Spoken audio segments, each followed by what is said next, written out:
누가 약하면 내가 약하지 아니하며 누가 실족하게 되면 내가 애타지 아니하더냐. 내가 부득불 자랑할진대 내가 약한 것을 자랑하리라. 주 예수의 아버지 영원히 찬송할 하나님이 내가 거짓말 아니하는 것을 아시느니라. 아멘. 기도합시다. 아버지 하나님, 저희들에게 양육교제 이제 정리해서 인사할 수 있게 하시니 감사합니다. 이 교제를 통하여 많은 사람이 영육간에 살아나는 일들이 있게 하여 주옵소서. 푸드마켓 이제 다시 시작하려고 하는데 주님께서 은혜를 베푸사 흘려보낼 것들이 무엇인지 알게 하여 주시고, 주께서 그것을 통하여 또 그것이 필요한 사람들을 살려내시는 귀한 시간들이 되게 하여 주옵소서. 이 시간 말씀을 기다립니다. 성령 하나님 친히 오셔서 말씀하시고 오늘 우리가 무엇을 어떻게 순종해야 하는지 깨달아 알게 하여 주옵소서. 감사하며 우리 주 예수 그리스도의 이름으로 기도하옵나이다. 아멘. 자리에 앉으세요.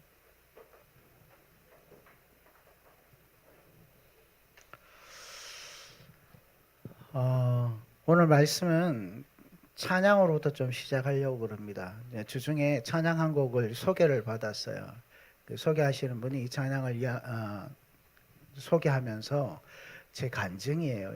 제 얘기하는 것 같아요. 그래서 이렇게 소개하시더라고요. 그 찬양이 뭔지 유튜브부터 한번 좀 틀어주세요.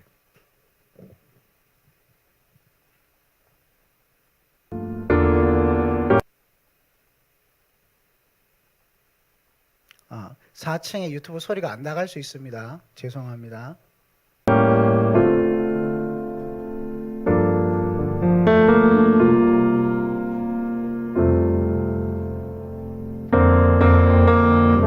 참 고마운 친구 나의 예수님, 나는 깨지기 쉬운 질그릇과 같으나 때론 낙심해도 포기치 않음은 예수의 생명이 내 안에 있기에 내 삶의 동행자 나의 예수님, 나는 기대가 없는 어린 나귀 같으나 때로 쓰러지나 다시 일어남도 예수의 생명이 내 안에 있기에 나의 약함은 나의 자랑이요 나의 실패는 나의 간증이요 나의 아픔은 나의 영광이니 그 부르심 따라 내가 걸어갑니다. 이런 찬양이에요. 잠깐만 꺼져주세요. 내 삶의 동행자. 이 찬양 가사가 이렇게 됩니다. 참 고마운 친구 나의 예수님, 나는 깨지기 쉬운 질그릇과 같으나 때론 낙심해도 포기치 않음은 예수의 생명이 내 안에 있기에. 내 삶의 동행자 나의 예수님, 나는 기대가 없는 어린 나귀 같으나 늘 쓰러지나 다시 일어남도 예수의 생명이 내 안에 있기에. 나의 약함은 나의 자랑이요 나의 실패는 나의 간증이요 나의 아픔은 나의 영광이니 그 부르심 따라 내가 걸어갑니다. 나 가난함은 나의 상급이요 나 미련함도 나의 자랑이요 나 쓰러짐은 나의 고백이니 그 부르심 따라 내가 걸어갑니다. 처음에 들을 때는 그래 그랬는데 이거 반복해서 계속 듣는데요, 이런 마음이 생기기 시작했습니다. 나의 약함이 나의 자랑이 될 수 있을까? 그럼 나의 약함이, 우리의 약함이 나의 자랑이 됩니까? 자꾸 듣는데 이게 아닌 거예요. 대부분의 사람들은 나의 약함을 숨기기 원하지 그걸 드러내기 원해요? 아니죠. 나의 약함은 자꾸 숨기려고 하잖아요. 그런데 어떻게 나의 약함을 드러냅니까? 이게 어떻게 나의 자랑이 돼요? 이런 질문이 막 생기는 거예요, 내 안에. 뭔가 삐딱한 게 있나 봐. 나의 실패가 나의 간증이 된다? 내 실패했다는 걸 간증할 사람이 누가 있어요?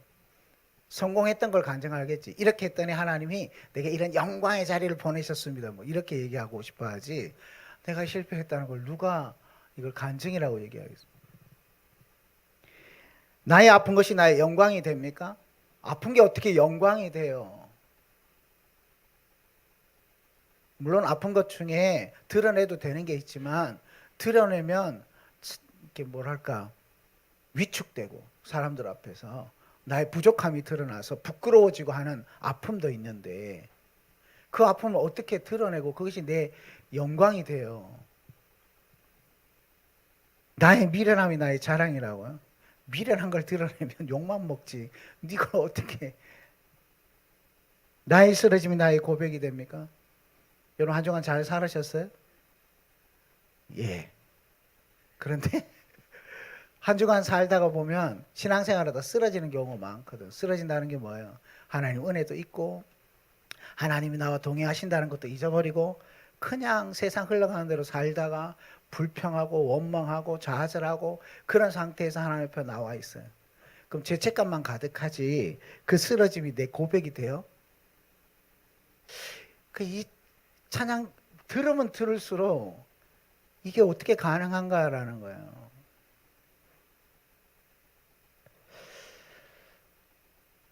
근데 우리의 소망은 뭐냐 하면 이런 쓰러짐이 있음에도 불구하고 다시 일어날 수 있는 사람 되는 거예요. 아멘.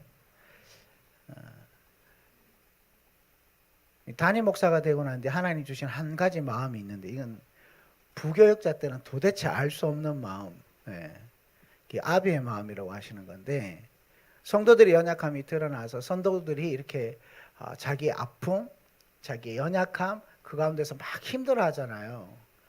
그럼 내가 더 힘든 거예요. 그런데 가서 야 털고 일어나 이렇게 얘기할 수가 없어요. 왜? 그게 얼마나 힘든지 아니까.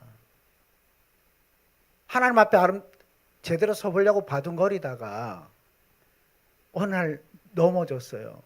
쓰러졌어요. 그래서 다시 못 일어날 것 같아요. 그런데 거기 가서 일어나 이래가 되겠어? 뭐 이렇게 얘기할 수가 없다는 거예요. 근데 제 소망은 뭐냐 하면 하나님 일어날 힘을 주십시오. 그렇게 해서 그 자리에서 떨쳐내고 일어날 수 있는 사람이 되게 하십시오. 라고 하는 게 내 마음이에요. 그런데 어떻게 도와야 거기서 일어날까요? 성도들이 개인의 아픔도 힘들지만 자녀들의 아픔을 가지고 힘들어할 때는 더 힘든 거예요. 자녀가 아파요. 장애를 가지고 있어요. 또 자녀들이 빗나가요. 말을 잘 안 들어요. 자기 마음대로 해요. 발달이 느려요. 더딘 것 때문에 엄마가 조바심을 내요. 근데 거기 가서 괜찮아. 하나님 선하신 뜻이 있어. 이렇게 함부로 얘기하기가 참 어렵더라고요. 그런데 내 마음은 뭐냐 하면 하나님 극복할 수 있는 힘을 주십시오. 라는 게 내 마음인데 그 말을 할 수가 없어요. 오늘 사도 바울도 저와 비슷한 상황이 있었습니다. 이 찬양 듣다가 궁금했어요. 이 찬양 배경이 뭔가? 이 배경이 오늘 고린도후서 11장이에요. 이 찬양의 고백이 여기서 나오게 됩니다. 29절 한번 읽어보십시다. 29절 누가 약하면 내가 약하지 아니하며 누가 실족하게 되면 내가 애타지 아니하더냐. 이게 29절만 이게 무슨 말이냐면 사도 바울이 고린도 교회에서 목회할 때 이 심정이 있었다는 거예요. 누가 약하면 내가 같이 약해졌고 제가 이런데 내가 그런데 누가 약하면 내가 같이 약해져요. 최근에 저도 모르게 계속 이렇게 기운이 빠지는 거예요. 기운이 이상하다. 내가 뭐 나쁜 일도 없고 힘든 일이 있는 것도 아니고 뭐 특별히 뭐 예전하고 다르게 뭔가를 극복해야 되는 게 따로 생긴 게 아닌데 왜 이렇게 기분이 힘들까? 그랬더니 성도들의 힘들어하는 이야기를 계속 들으니까 나도 같이 힘들어지는 거예요. 이 집에 이렇고 저 집에 저렇고 이 집에 재정 문제 터지고 뭐 이렇게 막 얘기를 들으면 같이 막 힘들어. 마치 내가 실패한 것 같고 내가 주저앉아 있는 것 같고 그런 마음이 들어요. 사도 바울이 이 고백을 하는데 아, 사도 바울도 그렇구나. 사도 바울이 고린도 교회를 굉장히 아꼈습니다. 18개월 동안, 이거는 사도 바울의 전도 여행 기간 중에 가장 많은 기간을 들여서 세워온 교회가 고린도 교회. 18개월 동안 에너지를 다 쏟았어요. 사랑을 부었어요. 그 안에 놀라운 성령의 역사들이 일어나서 은사들이 드러나고 교회가 아름답게 세워져 가기 시작했습니다.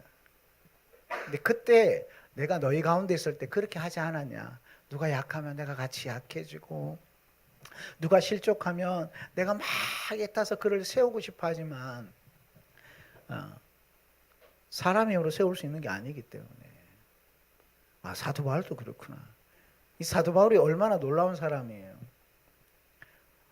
이 사람 지나가는 그림자라도 덮이게 하려고 병자들을 밖에다 내놓은 능력의 사람이에요. 손수건만 갖다 대도 막 낫고 이런. 근데 그 사람도 사람이더라고. 사도 바울이 목회에도 실족하는 사람이 생기고요. 사도 바울이 목회에도 약해진 사람이 있더라고. 좀 역설인데 이것 때문에 위로가 되더라. 아, 사도 바울이 해도 이런 일은 일어나는구나. 그런데 그 상황에서 사도 바울이 어떻게 했나? 그걸 보게 되는 거죠. 이 고린도 교회가 사도 바울이 있을 때 잘 성장하다가 사도 바울이 또 다른 교회들을 개척하러 떠났을 때에 이 교회 안에 거짓 사도들이 와요. 그래서 자기의 강함을 드러내는 사람들이 옵니다. 나는 유대인이야. 여러분 지금 이 이방인 교회거든, 고린도 교회는. 근데 유대인 출신의 사도가 와요. 이 사람들은 유대인이라는 것에 대한 동경 같은 게 있는 거예요, 이방인들은. 거기다 대고 나는 유대인이야. 그리고 내가 어느 정도의 율법에 대해서 박식한지를 막 자랑을 합니다. 예루살렘 공의에서 추천서를 써줬대. 실은 추천서 써준 게 아니에요. 지들이 써가지고 간 거지. 누가 한 거냐면 바리새파 사람들. 바리새파에서 복음 듣고 예수 믿은 사람들이 사도 바울이 전하는 복음에 대해서 브레이크를 걸려고 사람들을 보낸 거예요. 예수만 믿어갖고 구원 못 받는다. 할례 받아야 구원 받는다. 이거를 가르칠 사람들을 추천서를 써서 자기들이 보낸 거라고. 그래 들어와서 사도 바울이 전한 복음은 반쪽 복음이다 이렇게 얘기한 거예요. 반쪽 복음. 근데 사람들이 뭘 보냐면 유대인이래. 이 사람들이 추천서를 가져왔어. 그리고 율법에 굉장히 해박한 지식을 가지고 있어. 그런 눈에 보이는 걸 쫓아가지고 그 사람들 말을 듣고는 이제 율법의 행위로 자꾸 넘어가는 거예요. 예수를 믿음으로 구원한다고 하는 이 복음에서 자꾸 율법을 행해야만 구원받는 것처럼 자꾸 넘어가는 거예요. 그리고 사도 바울을 거부합니다. 사도 바울은 사도가 아니라고 하는 말에 속아가지고 사도 바울의 사도성을 의심하고 반대하고 대적합니다. 그러다 보니까 파당이 갈렸어요. 바울파, 아볼로파, 하여튼 막 복잡해졌어 교회가. 자, 이게 사도 바울의 입장에서는 자기의 연약함이 드러나는 거예요. 목사가 목회를 하다가 교회가 은혜 가운데 잘 성장해서 은퇴를 하면 괜찮겠는데 목사가 목회를 했는데 교회가 막 파당이 나는 데서 싸워요. 양육을 했는데 양육한 사람들끼리 내가 높니 네가 높니 내 은사가 크니 네 은사가 크니 그러고 막 싸우고 있어요. 그럼 내가 목회를 잘한 거예요?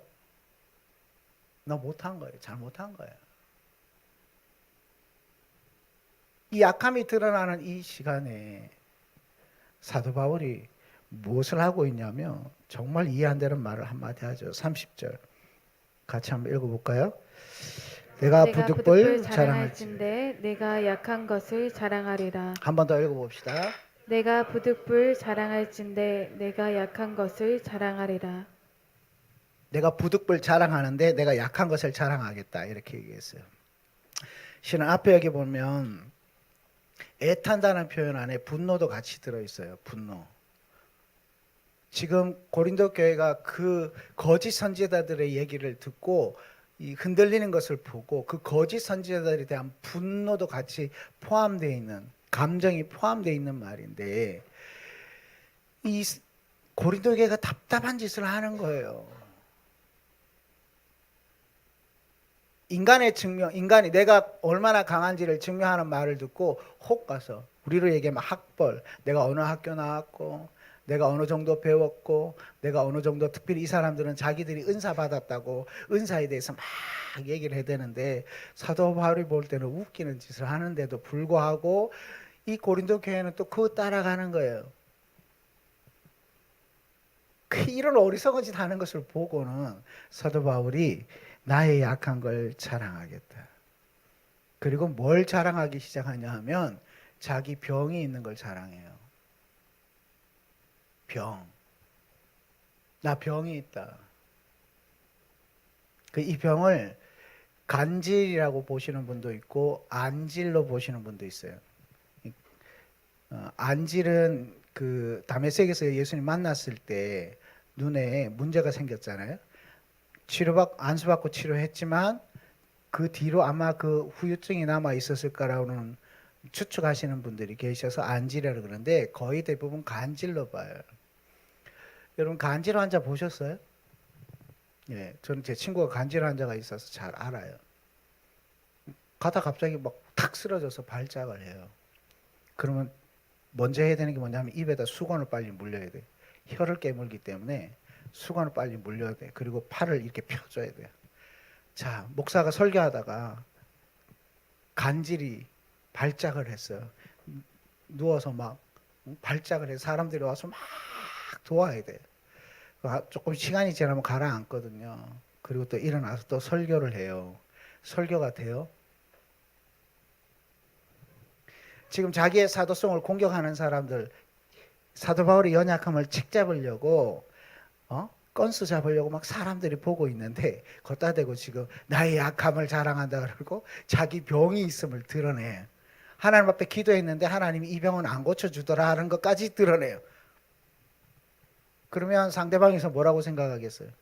거 봐, 지 병 하나도 못 고치고 하나님 기도해도 하나님 그 병 낫게 안 해주잖아. 저게 뭔 사도야. 이렇게 공격당할 수 있는 내용인데 지금 그걸 드러내요. 그래서 뭐라고 말씀하시냐면 고린도후서 12장 9절 10절 한번 볼까요? 같이 읽어봅시다. 나에게 이르시기를 내 은혜가 내게 족하도다. 이는 내 능력이 약한 데서 온전하여 짐이라 하신지라. 그러므로 도리어 크게 기뻐함으로 나의 여러 약한 것들에 대하여 자랑하리니 이는 그리스도의 능력이 내게 머물게 하려 함이라. 그러므로 내가 그리스도를 위하여 약한 것들과 능욕과 궁핍과 박해와 공고를 기뻐하노니 이는 내가 약한 그때의 강함이라. 아멘. 사도 바울에게 있어서 약함, 자기의 몸에 문제가 있는 것, 능욕 당하는 것, 궁핍한 것, 재정의 어려움이 있어요. 박해도 있어요. 공고해요. 삶이 힘들어요. 힘들어. 사도 바울의 삶도 힘들어요. 근데 그 힘든 삶을 숨기는 게 아니라 오늘 뭐라고 얘기하냐면 이것을 기뻐한다. 사실 저는 아직 이 수순까지는 안 돼. 기뻐하지는 못하겠어. 견디기는 하겠는데 기뻐한다는 건 참 어려운 거예요. 여러분 공고를 기뻐합니까? 나의 몸에 병이 있음을 기뻐해요? 이거 어떻게 가능해요? 이유가 있으니까 지금 이 말씀 하시는 거 아니에요. 제 소망은 뭐냐면 하나님 우리 가운데 이 은혜를 주십시오. 약함이 있는데 그 약함 때문에 무너지는 것이 아니라, 부끄러워하는 것이 아니라 그 약함을 자랑할 수 있는 믿음을 주십시오. 아멘. 날마다 쓰러지는 것 때문에 죄책감 가운데 주저앉아 있는 우리인데 하나님 그게 아니라 쓰러져도 뻔뻔스럽게 다시 일어나는 힘을 주십시오. 뻔뻔스럽다는 표현이 좀 그렇긴 하지만 기뻐한다면서요. 나의 가난함을 두고 숨겨야 되고 부족하고 창피한 내용이 아니라 이 가난한 가운데 하나님의 능력이 온전해지는 것을 믿고 기뻐하는. 여기서 중요한 건 뭐예요? 내 능력이 아니라 하나님의 능력이 온전해지는 거예요. 사도 바울이 자기의 약함을 자랑할 수 있는 유일한 이유는요, 하나님을 증명하는 통로가 됐다는 거예요. 예수 그리스도가 부활하셔서 우리 가운데 계신다고 하는 통로로 쓰임 받았다는 그것 때문에 사도 바울이 이걸 기뻐할 수 있는 거예요. 자기를 증명하려는 삶을 살게 되면 이건 부끄러운 거고요. 이건 드러내면 안 되는 거고요. 약점 보이는 짓이고 약점 잡히는 짓이에요. 그런데 이것을 예수 그리스도를 드러내고 예수 그리스도를 증명해내는 일에 내 삶을 드리기로 작정한 사람한테는 약함조차도 자랑이 돼. 나는 이렇게 약하지만 성령이 일하신다. 주님이 나에게 그 능력을 온전히 나타내시는 통로가 된다는 거예요. 제게 이게 필요한 거예요. 우리 성도들도 마찬가지예요. 여러분 약함 때문에 힘들어하고 궁핍한 것 때문에 힘들어하고 부끄러워하고 공고한 삶 때문에 내 삶이 너무 힘들어. 그것 때문에 우리가 날마다 힘 빠져 있고 주저앉아 있고 좌절하는 거예요. 거기서 어떻게 빠져나와요? 어떻게 그것이 새로운 통로가 돼서 하나님이 힘을 부으시는 통로로 바뀝니까? 삶의 목적이 바뀌어서요. 고린도후서 6장 4절에서 10절 한번 보십시다. 고린도후서 6장 4절에서 10절 앞에 뜨나요? 같이 한번 읽어볼까요? 오직 모든 일에 하나님의 일꾼으로 자천하여 많이 견디는 것과 환난과 궁핍과 고난과 매맞음과 갇힘과 난동과 수고로움과 자지 못함과 먹지 못함 가운데서도 깨끗함과 지식과 오래 참음과 자비함과 성령의 감화와 거짓이 없는 사랑과 진리의 말씀과 하나님의 능력으로 의의 무기를 좌우에 가지고 영광과 욕됨으로 그러했으며 악한 이름과 아름다운 이름으로 그러했느니라. 우리는 속이는 자 같으나 참되고 무명한 자 같으나 유명한 자요 죽은 자 같으나 보라 우리가 살아있고 징계를 받는 자 같으나 죽임을 당하지 아니하고 근심하는 자 같으나 항상 기뻐하고 가난한 자 같으나 많은 사람을 부유하게 하고 아무것도 없는 자 같으나 모든 것을 가진 자로다. 아멘. 아멘. 사도 바울이 이걸 고민했다고 하는 것을 보여주는 거예요. 사도 바울이 자기의 공고함을 처음부터 기뻐하고 받았을까요? 그렇지 않아요. 여기 보면 속이는 자 같다고 사람들이 사도 바울을 비난하는 내용이에요. 저 사람 속이는 놈들이다. 거짓 사도가 사도 바울을 보고 거짓 사도라고 얘기하는 거예요. 반쪽짜리 복음이라고, 거짓 복음이라고 이렇게 얘기를 하는 거예요. 그 얘기를 듣고 얼마나 고민을 했을까요? 그런데 그것 가지고 하나님 앞에 나아갔을 때 하나님이 그것을 정리하시는 거예요. 사람들에게 네가 속이는 자처럼 보일지라도 참된 자다. 아멘. 자기를 증명하기 위해서 사는 사람에게는 이것이 속이는, 사람들이 하는 말이 곧 나의 정체성이 되어버리지만 예수 그리스도를 드러내기 위해서, 그리스도를 증명하기 위해서 하는 사람들은 사람들의 말이 내게 영향을 주지 않아요. 누구의 말이 중요해요? 그리스도의 말씀이 중요한 거예요. 무명한 자 같으나 유명한 자요 죽은 자 같으나 보라 우리가 살아있고 징계를 받는 자 같으나 죽임을 당하지 않고 있다. 해석이 달라지는 거예요. 해석이. 오늘 저와 여러분에게 필요한 건 상황이 반전되는 것보다 더 중요한 거, 우리 안에 삶에 대한 해석이 달라지기를 축복합니다. 그 해석을 누가 바꾸세요? 하나님 바꾸시는 거예요. 사람은 스스로 자기 믿음을 바꿀 수가 없어요. 이게 잘 안 바뀌어요. 밖에서 뭘 넣어주지 않는 이상 믿음은 바뀌지 않아요. 하나님이 우리 가운데 하나님 제가 속이는 자예요 했을 때 아니 너 참된 자야 라고 말씀해 주시기에 그 믿음을 가질 수가 있는 거예요. 하나님, 내가 징계받고 있는 거예요. 이렇게 삶이 피곤하고 힘들고 도대체 이 고난이 언제 끝날지도 모르는 이 상황인데 제가 혹시 벌 받고 있는 거예요. 이렇게 이야기할 때 주님이 아니, 너 죽임을 당한 자가 아니야. 벌 받는 게 아니라고 지금. 그것이 나를 위한, 나를 증명하는, 그 복음 전하는, 복음 위해서 하는 사람이 가지게 되는 고난일 뿐이야 라고 말씀하시기에 믿음이 바뀌는 거란 말이에요. 오늘 우리 성도들이 자주 넘어져도 다시 일어나는 은혜가 있기를 축복합니다. 그러려면 근본적인 게 하나 바뀌어야 돼요. 나 증명하려고 하지 말고 나로 통해 주님이 드러나시고 주님의 선하심과 주님의 능력이 위대하심이 드러나기를 사모하고 사는 것. 아멘. 그것이 나를 살리는 유일한 길이에요.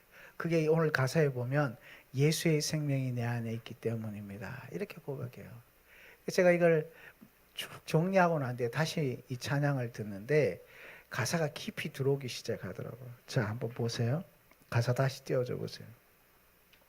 참 고마운 친구 나의 예수님, 나는 깨지기 쉬운 질그릇과 같으나. 이게 동의가 되는 거예요. 나 정말 깨지기 쉬워. 누가 한마디만 말을 해도 그냥 내 마음이 바삭 깨지더라고. 조금 재정적인 어려움만 와도 내 마음이 바삭 깨져요. 누구의 관계 속에서 저 사람이 조금만 나에게 대해서 좀 안 좋은 표정을 짓거나 안 좋은 행동을, 이렇게 반응을 내게 보이면 그냥 내 마음은 깨져. 그만큼 내가 질그릇 같아. 질그릇이요, 떨어뜨리면 그냥 깨지는 거. 싸구려 그릇. 때론 낙심해도 포기치 않으면 낙심도 하죠. 여호와를 경외하라 그랬더니 완전한 삶을 살아야 되는 것처럼 오해하고 막 완전하게 살아야 돼 이러는 건데 그게 아니고, 경외는요, 오늘 여호와를 경외하는 자에게는 이 복이 있는 거예요. 낙심해도, 그릇이 깨져도 경외하는 태도를 가진 자에겐 예수의 생명이 있어서 다시 일어나게 합니다. 아멘. 내 삶의 동행자 나의 예수님, 나는 기대가 없는 어린 나귀 같은 아기. 이 말이 참 기대가 없어. 기대할 게 없어. 날 쳐다보니까 내 기대할 거리가 없어. 늘 쓰러지나 다시 일어남도 예수의 생명이 내 안에 있기 때문이다. 오늘 그리스도의 생명이 우리 안에 있으면 믿습니까? 이 말은 내가 나를 증명하려고 사는 게 아니라 예수 그리스도가 나로 통해 살아계심을, 지금도 역사하고 계심을 드러내는 통로로. 아멘. 오늘 그것이 우리의 고백이 되고 우리의 삶의 목표가 되기 시작하면 저 밑바닥에 있던 신앙의 불씨들이 다시 타오르기 시작하는 거예요. 아멘. 나의 약함은 나의 자랑이요. 약함이 어떻게 자랑이 됩니까?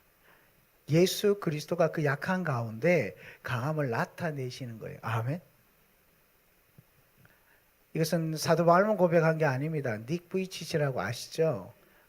태어날 때부터 여기 양쪽 팔하고 다리가 없죠. 이제 아주 작은 발 하나 있어요. 작은 발. 몸통에 붙어 있는. 얼마나 힘들었을까요? 이 친구가 자살을 8번인가 하려고 했다고 제가 들었는데 이해가 가요. 지금 멀쩡한 우리도 조금만 힘들면 이거 살아야 되나 못 살아야 되나 고민하는데, 자기 마음대로 움직이기도 쉽지 않은 그 형제가 자기 인생을 자기가 선택한 게 아니잖아요. 하나님 원망할 수 있는 거잖아요. 원망했을 거예요 아마.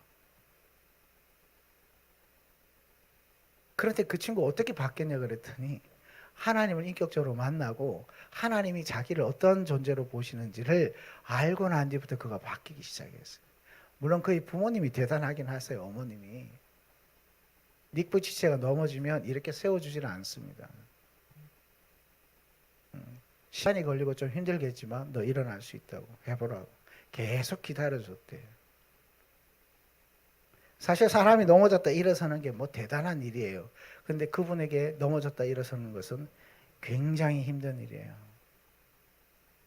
그거 아세요? 그 넘어졌다 일어서는 것 때문에 전 세계 수많은 청소년들이 힘을 얻고 있다. 전 세계를 돌아다니면서 강연을 해요. 근데 강연하는데 뭘 드러내요? 자기의 약함을 드러내요. 자기 몸을 드러내요. 자기 연약함을 드러내요.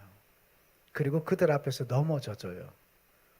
자기가 일어나는 게 얼마나 힘든지를 보여줘요. 그러나 일어날 수 있다는 걸 보여줘요. 아니 그게 뭐 대단한 거라고? 근데 그 약한 가운데 하나님 그를 쓰시니까 그는 방글라데시에 있는 한 마을이라고 해야 되죠. 예, 아이들 고원인데 그 아이들 먹여 살리고 있어요.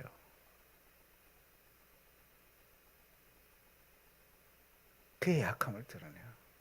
지선한 사랑의 그 책을 쓰신 분이 있죠. 자매인데 참 예뻤어요. 사고 나기 전에는. 근데 사고를 통해서 온몸에 화상을 다 입어서 여자가 이 화상이 난 얼굴을 밖에다 드러낸다는 건 굉장히 힘든 일이에요.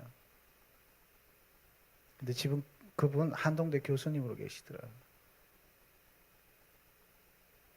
포기하지 않더라고요. 그 약한 가운데 하나님이 어떻게 일하시는지를. 근데 사실 그 약한 가운데 하나님 일하시는 게 놀라운 일입니까? 아니에요. 그냥 이런 거예요. 이 약함 때문에 오늘 죽고 싶은데 하나님 앞에 기도했어요. 그랬더니 하나님이 사랑하는 고백들을 해주시고 힘을 주셔서 죽지 않게 했다는, 그게 다야. 하나님 앞에 기도했더니 하나님 막 돈을 막 주시더라, 이런 간증이 아니야. 자기의 약함을 드러내, 난 내 힘으로 살 수 없는 여자예요 라는 것을 이야기를 하는데 하나님이 그 가운데 아니 네 힘으로 못 살아도 내 힘으로 살 수 있다고 말씀하시는 거예요. 성원이가 그 수업을, 그 교수님을 좀 이렇게 만나는 거예요. 사회복지 쪽에 있으니까. 그 얘기를 가끔씩 하더라고. 대단하신 분이래. 보고만 있어도 그냥 우리가 볼 때는 막 부끄러워해야 될 것 같은데 그걸 당당하게 드러냅니다. 자기의 약함을. 근데 그 약함을 통해 하나님이 쓰시는 거예요. 그래서 한동대 학생들이 자존심이 높은지도 모르겠어요. 자존심이 아니라. 예, 한동대 가보시면 나중에 한번 한동대 가보세요. 겨울에 가면 여자나 남자나 아이들이 똑같아요. 꾸미질 않아요. 꾸미질 않더라고. 제가 깜짝 놀랐어요. 가보고. 다른 대학 가면 얼마나 이렇게 미스 코리아급으로 꾸미고 다니시는지. 한동대 갔는데 여학생들이 안 꾸며. 그런데 자존감 하나는 끝내줘. 이런 역량이 있구나. 지금 우리가 힘들어하는 것 대부분 내용들을 보면 내가 나를 증명하지 못해서 그 증명하려고 하는 것만 빼버리면 우리의 약함이 강함이 되고 약함이 자랑거리가 돼서 하나님이 쓰실 수 있는 사람으로 바뀌는 거예요. 아멘. 이건 저도 마찬가지예요. 저도 제 약점을 좋아하지 않아요. 제 약함을 좋아하지 않아요. 그러나 하나님이 그 가운데 역사하신다면 하나님이 얼마나 위대한 분이신지 나타나는 통로로 쓰일 수 있다면 기꺼이 드릴 수 있는, 하나님 저를 그렇게 사용하여 주십시오 라고 고백하는 그 삶이 되고 싶습니다. 우리 성도들 동일한 은혜가 있기를 축복합니다. 질그릇처럼 맨날 깨질지라도 깨지지 말라고 말을 못하겠어. 나도 깨지니까. 마음이 막 질그릇처럼 깨질지라도 다시 일어나는 은혜가 있기를 축복합니다. 아멘.